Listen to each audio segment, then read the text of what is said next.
I'm on the line right now with Tama Tonga, Ross Berman. Hello. Both of them are hosting the Tama's Island podcast right now. How you guys doing today? Very good. Very good. How you doing, man? So you're in your fourth week of the podcast. It airs every Monday. You guys have a Patreon page. People can join. There's 4 total tiers with a lot of good content, including happy hour Zoom session, which the next one's tomorrow. Mm-hmm. How did you get involved in the show? Tama, how'd you learn about Ross's huge knowledge of New Japan wrestling? I got tapped by Nick Hausman and Tama's business partner Steve to kind of come in, see if I could add a little. I don't know what to call it. Yeah, because I guess the best term is we needed like an aficionado who could get some dates out there and get some names out there, so that way Tama can just kind of focus on telling the stories. One thing turned into the other. We were throwing a Bullet Club beach party, the second one we've done from last year's block party, and since the whole virus deal, we had to cancel it. And because a lot of fans, they donated. They didn't want their money back. They donated that money to us. So I was like, damn, man, I was just so grateful for it. I hit them up. Hey, join me for a Zoom session. I just wanted to chat. Mm-hmm. And there was probably 20 of us in that room, and we just talked. And then there was nothing else going on. Everybody was locked up in their house. Then the following weekend, we did the same thing. And it just kind of rolled into that. And because of all the questions they were asking, I was like, you know what, I can cover all this with a podcast and tell stories, and we'll go from there. And that's how the Tama's Island. The obvious is I was putting out on my social media. I was working out. I was just doing all these workouts here at home, and I just called it Tama's Island because I just felt like I was locked in on an island. And so that just kind of everything fell in together, and we got Tama's Island podcast, Zoom session, happy hour, and we're still working on growing more content and areas of Tama's Island. It's not just going to be the what you see right now. Yeah, it's gonna be a whole world because he's been putting up exclusive pictures. He's been putting up just old memory. Literally, he'll just drop into the private Facebook group that a lot of the subscribers have and just ask questions. It's it's an interactive experience. Yeah, I've never met Ross before this. He came in through Nick, and Nick said, he's real smart with New Japan product, and I'm all about that. I was like, good, maybe he can teach me about my own product. So yeah. I was going to say when Ross was trying to find the right word for it, I'm like, you don't really want to say you're an expert because you live it. So Tama's the expert. We're talking Tama. Yeah. Tama's going to be the expert. I'm just there because I've been in a position, thanks to Nick and obviously you, that I've been watching New Japan diligently and have to know my stuff. And so I like to think of myself as a tool. Tama's the expert, and I'm just I'm Wikipedia.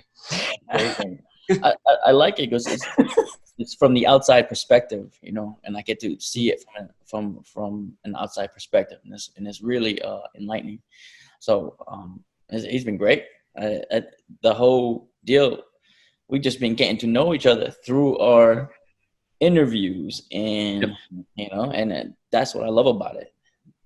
Really. Tama's been very brave about it because he's been very candid. Like you said, we don't really know each other. We're still getting to know each other, and he's been very candid with me, not just about talking about wrestling. We've been talking about his time in the military.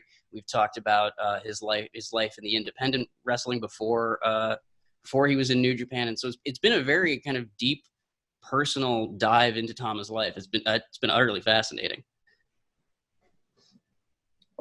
Now, when you guys, I'm talking to Tama, when you guys are over there and we hear some of it about the Japanese crowd and their demeanor and, they're quiet and, they're not the typical American crowd. Do you kind of get to hear a new perspective in that sense from when you're talking to Ross about this stuff? Because, he's not only watching it on TV, but he's also part of a different culture watching it too. Yeah, I kind of Yes and no. Ross gives me an insight of what the mood is of the fans out here, because I can't. It's already difficult for me to find out how the fans in Japan, because they got their online blogs, but it's all in Japanese and I can't read none of it. So I'm just going by what the wrestlers talk about. So over here, I hear what the wrestlers talk about, but then now I get the inside scoop on what the fans, what the mood is, what the feelings, where everybody's swaying, and then it's a nice insight. It's definitely very very it helps us a lot with what we need to do and where to go.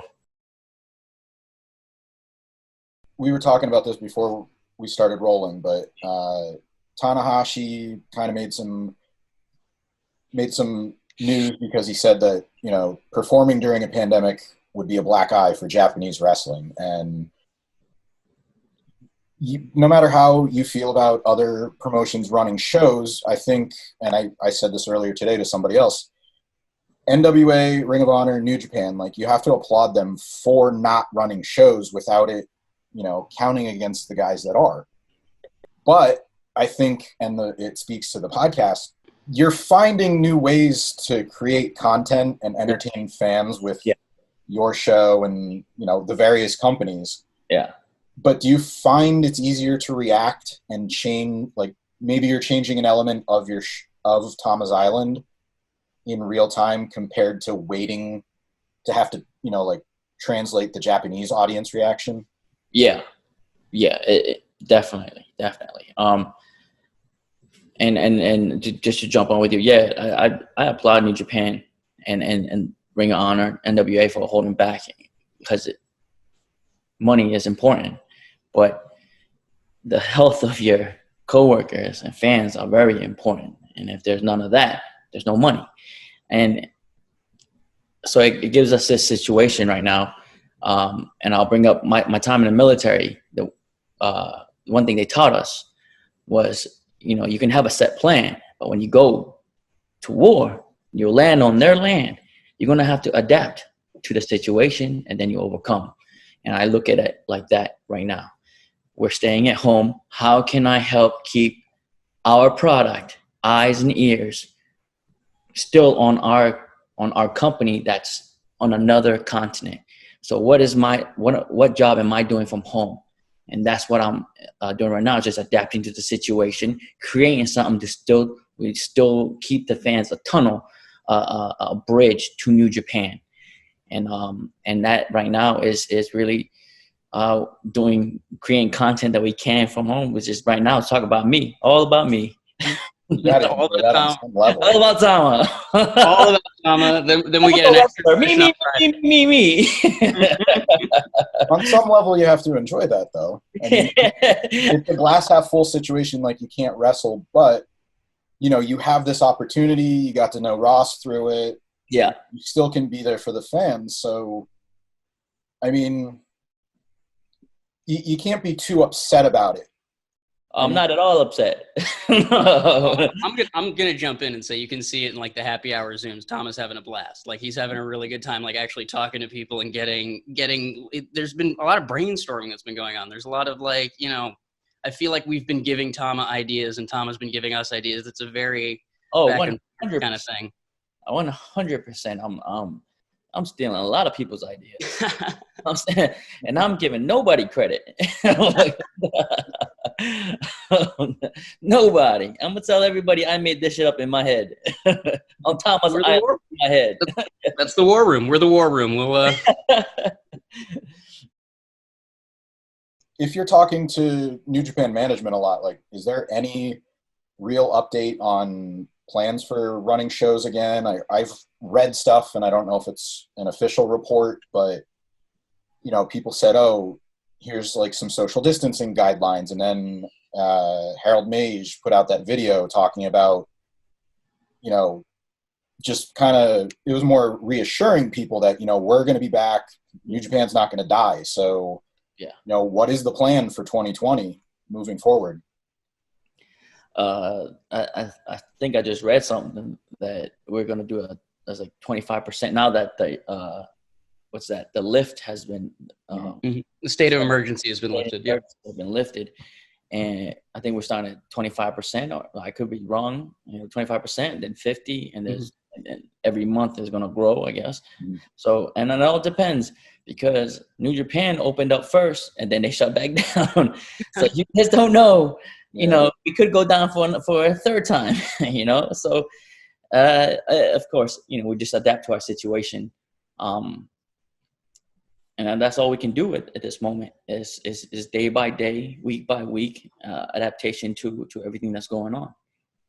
Do you feel like the energy at a show is going to be any different because of the social distancing guidelines? Like, you're going to have less fans, yes. But most U.S. fans, I think you can say, out like the casual fans, they know Wrestle Kingdom, they know the big stadium shows, but is it going to have an effect in the smaller halls over there?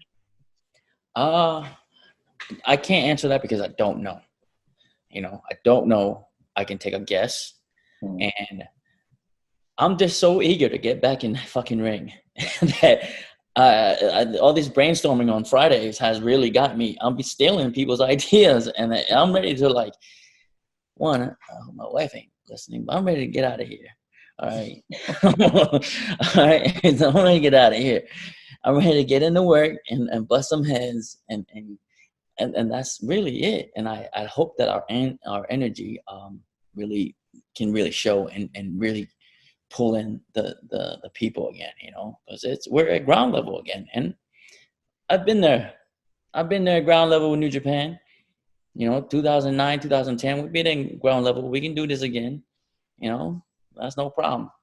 And I think you're going to see the fans are not only hungry for wrestling again, but you have a dedicated audience. So I'm not going to throw any numbers out, but I just meant as far as from a performer standpoint, whether it affects you or not, but I think you're still going to have people turning out because they need that distraction. And I think hopefully, I feel the same way about you. Like, I have 2 kids that are in school, and I'm homeschooling them. So I'm like, I need that other thing.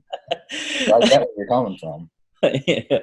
Yeah. But, all right, I will get you guys out on this. I'm doing a watch list feature. I've been asking people what their favorite matches are, whether you just started watching them while you're at home, if there's a match from your own career that you really think exemplifies who you are as a wrestler, or, just for historical context, just anything people can watch while they're waiting to see another New Japan show. I don't know what year this was, but Prince David had a match against Tanahashi. Bullet Club was already formed. It was the main event, and